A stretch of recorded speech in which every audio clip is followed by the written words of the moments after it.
നമസ്കാരം. ഈശ്വരപ്രാപ്തി പരമലക്ഷ്യമായി കരുതാത്ത കർമ്മം. ഈശ്വരപ്രാപ്തി പരമലക്ഷ്യമായിട്ട് കരുതാത്ത കർമ്മം നികൃഷ്ടമാണ്. ഈ കർമ്മഫലം അനിശ്ചിതമാണ്. അത് അനിശ്ചിതമാണ്. അപ്പം കർമ്മത്തിലൂടെ നമ്മൾ ഒരു ലക്ഷ്യം നേടുമ്പോൾ പിന്നെയും പിന്നെയും ലക്ഷ്യം നേടാനുള്ള ആഗ്രഹം പുതിയതായി ലക്ഷ്യം നേടാനുള്ള ആഗ്രഹം പുതിയതായിട്ട് ഉണ്ടാകും. ഇനി നേടിയിട്ടുള്ള ലക്ഷ്യങ്ങൾ വേണ്ട വിധം അനുഭവിക്കാൻ സാധിക്കാതെ വരും. സാധിക്കില്ല.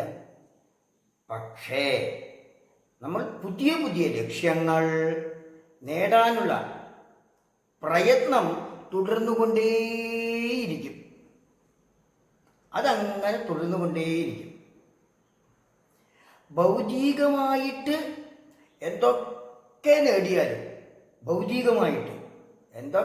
നേടിയാലും ശാന്തിയോ ആശ്വാസമോ ധന്യതയോ ഒന്നും ഉണ്ടാവില്ല. അപ്പൊ ജീവിതം ധന്യമാകണമെങ്കിൽ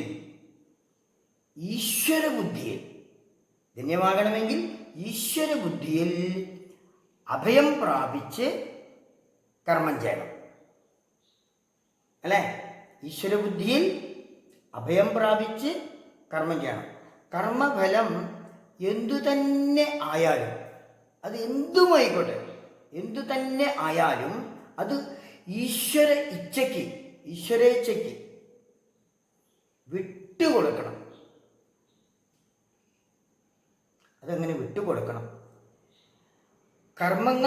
എല്ലാ കർമ്മങ്ങളൊക്കെ ജീവനെ ബന്ധനും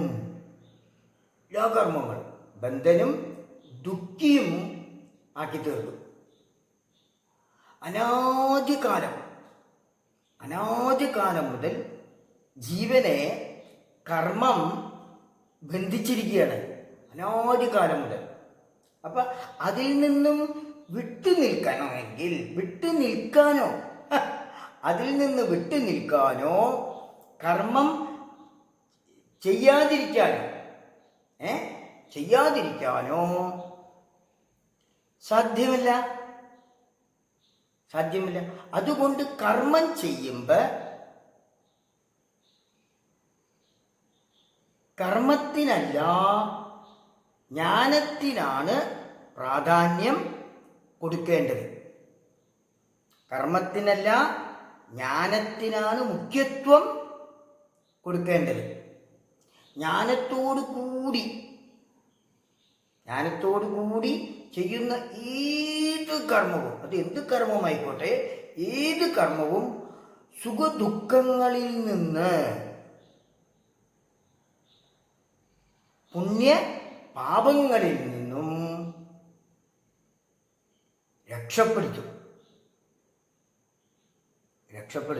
അപ്പം അതുകൊണ്ട് ഭഗവത്ഗീത 2-ാമത്തെ അധ്യായത്തില് 49-50 ശ്ലോകത്തിൽ പറയാണ്,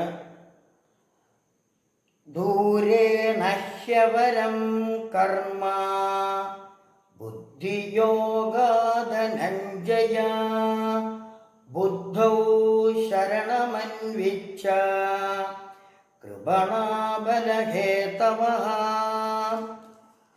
ബുദ്ധിയുക്തോ ജഹാതീഹ ഉഭേ സുകൃതദുഷ്കൃതേ തസ്മാദ് യോഗായ യുജ്യസ്വ യോഗഃ കർമ്മസു കൗശലം. അപ്പൊ പുണ്യം കൊണ്ട് സ്വർഗം, പാപം കൊണ്ട് നരകം. അല്ലെ? ഇത് രണ്ടുമല്ല ജീവന്റെ ലക്ഷ്യം. ഈ രണ്ട് ഭാവങ്ങൾക്കും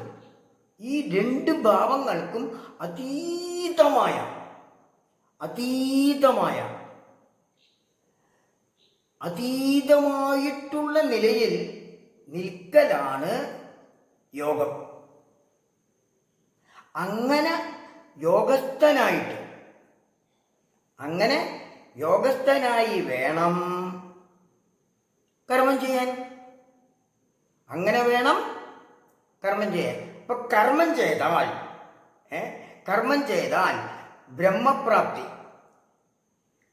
ചെയ്താൽ ബ്രഹ്മപ്രാപ്തി ലഭിക്കുമോ? അങ്ങനെയാണെങ്കിൽ ബ്രഹ്മപ്രാപ്തി ലഭിക്കുമോ എന്നാണെങ്കിൽ ഇല്ല, അങ്ങനെയില്ല.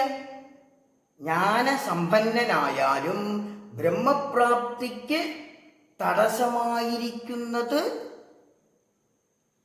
കർമ്മമാണ്. ജ്ഞാനസമ്പന്നനായ കൂടി അല്ലേ? അപ്പൊ ഒരിക്കലും കർമ്മം മുക്തിക്ക് കാരണമല്ല. ജ്ഞാനസമ്പന്നനായാലും സുകൃതം ദുഷ്കൃതങ്ങൾ ഇതിനൊക്കെ അതീതമായ സാമ്യാവസ്ഥയിൽ നിന്നുകൊണ്ട്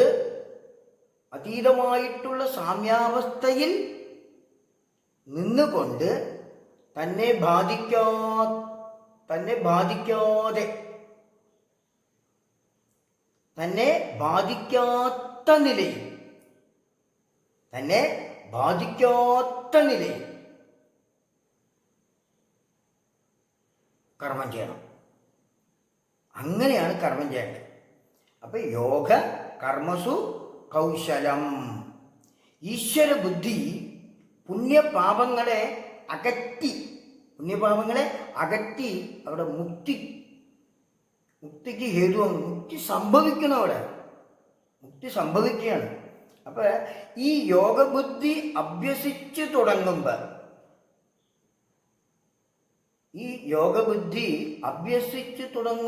ഉള്ള ആ കർമാനുഷ്ഠാനമാണ് കർമ്മയോഗം. അപ്പൊ ഇങ്ങനെയുള്ള ആ യോഗബുദ്ധി അഭ്യസിച്ചു തുടങ്ങുമ്പോൾ, അങ്ങനെ നിരന്തര സാധനയിലൂടെ അങ്ങനെ അഭ്യസിച്ചു തുടങ്ങുമ്പോൾ ഉണ്ടാകുന്നതായ ആ കർമാനുഷ്ഠാനം അതാണ് കർമ്മയോഗം. അങ്ങനെ കർമ്മയോഗം ചെയ്യാനുള്ള ഭാഗ്യം ഓരോരുത്തർക്കും ഉണ്ടാവട്ടെ എന്ന് പ്രാർത്ഥിക്കണം. ഓം ശാന്തി ശാന്തി ശാന്തി. ഹരി ഓം.